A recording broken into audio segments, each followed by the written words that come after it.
At the height of his political career as vice president to George W. Bush, Dick Cheney was well aware of his public persona, sardonically calling himself Darth Vader. The constant, still presence off to the side, the not-so-hidden hand of power. I picked him because he's strong, he's steady, and he gets the job done. He'd been asked by Bush to help him find a running mate. Instead, he took on a role he'd once called cruddy, remaking it into something else entirely, as reimagined on screen. I can handle the more mundane jobs, overseeing bureaucracy, military, energy, and foreign policy. The idea of such total dominance, long challenged by supporters and critics. No real debate, though, that his was America's most powerful vice presidency. He literally called the shots from under the White House in the hours after the attacks on September the 11th, 2001. And 9/11 would dominate the Bush presidency, especially through Cheney's determination not just to take the new war on terror to Afghanistan, but to Iraq. And we have to be concerned about the potential marriage, if you will, between a terrorist organization like Al-Qaeda and those who hold or are proliferating knowledge about weapons of mass destruction. As Defense Secretary in the first Gulf War, Cheney had warned of the dangers of trying to remove Saddam Hussein from power, but he never resiled from the decision to do just that in 2003. No matter the estimated hundreds of thousands of deaths, the failure to find a link between Saddam and Al-Qaeda, or indeed to find any weapons of mass destruction. His was the 1% doctrine, act against a potential major threat even if its probability was just 1 in 100. It justified for him sweeping new surveillance powers at home and the brutal treatment of detainees in Guantanamo Bay and elsewhere. In Washington, bureaucratese enhanced interrogation. A Senate committee would later call it torture.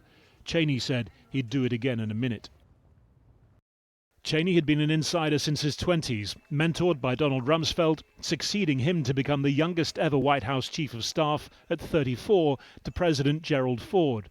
After a decade in Congress and a stint as Defense Secretary, he headed up the industrial giant Halliburton, which would later gorge on government contracts during the Iraq War. By that time in Bush's second term, relations between the men were on the wane, strained further when the vice president accidentally shot an acquaintance in the face and chest while hunting duck and failed to report it for nearly a day. We can't get bin Laden, but we nailed a 78-year-old attorney. The victim later apologized to Cheney for the trouble caused. For the most part an uncompromising social conservative, Cheney opposed a federal ban on gay marriage, supportive of his daughter Mary when she came out in her teens. As many of you know, one of my daughters is gay. I think people ought to be free to enter into any kind of union they wish. It was his support for his other daughter Liz, the leading Republican critic of President Trump, that dominated his politics in his last years, spurred by the January the 6th insurrection. In our nation's 246-year history, there has never been an individual who is a greater threat to our republic than Donald Trump. So far today, no comment from President Trump, the Republican Speaker of the House seemingly torn between President and God as he searched for something to say. Scripture is very clear. We give honor where honor is due, and someone who gave their life, loved their country, loved serving their country in so many capacities. Dick Cheney suffered the first of 5 heart attacks at 37. He had a heart transplant aged 71. He died yesterday aged 84 from complications of pneumonia and cardiac and vascular disease. Well, joining me now from Washington, D.C. is Pulitzer Prize-winning journalist Ron Suskind, who's written extensively about Dick Cheney and the war on terror. Ron Suskind, thanks very much for coming on the programme. I mean, you heard that piece there. He had an extraordinary life, did he not, at the very heart of American power. How do you explain the fact that he just kept cropping up in one Oval Office after another? He was the man who never left. I mean, it's extraordinary when you look across really modern history. Remember, he was there with Nixon as the young aide. He was chief of staff to Gerald Ford. He was defense secretary on George H.W. Bush. And then he was really the man in charge in a lot of ways for George W. Bush. That was really a co-presidency. Often it was really Cheney guiding events. I mean, no one really can match that in terms of his consequence across really 4 decades, frankly. It's extraordinary.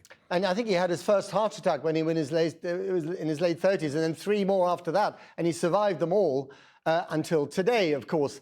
But what was his particular talent? in politics? What did he know that other people didn't know? He was a brilliant manager of power and also of people. He was able to build constructs in which he could exercise power in all sorts of ways, and also manage the people above him, including presidents in most instances, because there was often no one much above him except the president. I mean, in some ways, Cheney's legacy is as he's kind of an American Richelieu. He was the man who really changed, shaped, and drove events for many presidents. As you know, when you hear him speak, everything Dick Cheney said sounded reasonable, even if it seemed, frankly, sometimes half crazy. But presidents listened to him and were directed by him, especially George W. Bush, where for the first term of George W. Bush's presidency, it was very significantly Cheney's presidency. Yeah, the joke, I think, at the time was that President Bush was only one heartbeat away from the vice presidency. But also, of course, I'm glad you're laughing. Maybe you hadn't heard that one. That was a good one. It was one of the better ones. Good, thank you very much. But also, but he was also incredibly unpopular. I mean, he was described as the Darth Vader of the Bush administration. There was a lot of menace there and quite a bit of mirth. Yeah. No, I mean, he was a complicated guy. He had a sense of humor. He loved the Darth Vader moniker. He says, "Oh, that makes people fear me. I mean, I'll wear it proudly." And in fact, it grew and grew, and sometimes with justification.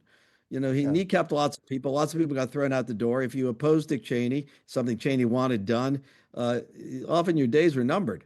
And interestingly, Bush and he have a breach not until 2006. This is 6 years into Bush's terms, into his second term, 2 years, where they had a split over Cheney wanting Bush to give a pardon to a guy named Scooter Libby, who was Cheney's top aide. Bush was like, "No, he violated the law. I'm not doing it." And hey, wait a second, I'm the president.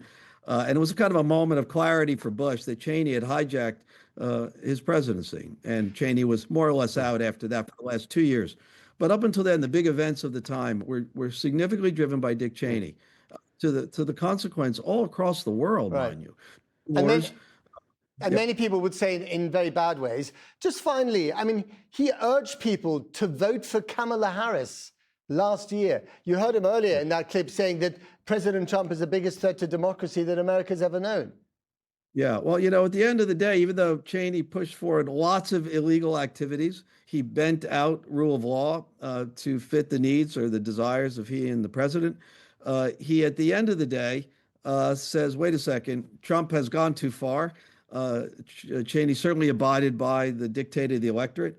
He felt that Trump had really broken the code and gone into off the edge of the map in a way that Cheney stood up and stood fairly forcefully, as did his daughter Liv, to say, hey, this man, he has to be stopped. And so now it's interesting as you see the folks around Donald Trump trying to figure out what to say about Cheney, who had such long service as well inside of the conservative movement in America that Trump in a way is a part of. But he and Trump, if you're an enemy of Donald Trump, which Cheney becomes at the end of his life, I'm not sure what I can really say about you. Ron Suskind, thank you very much indeed.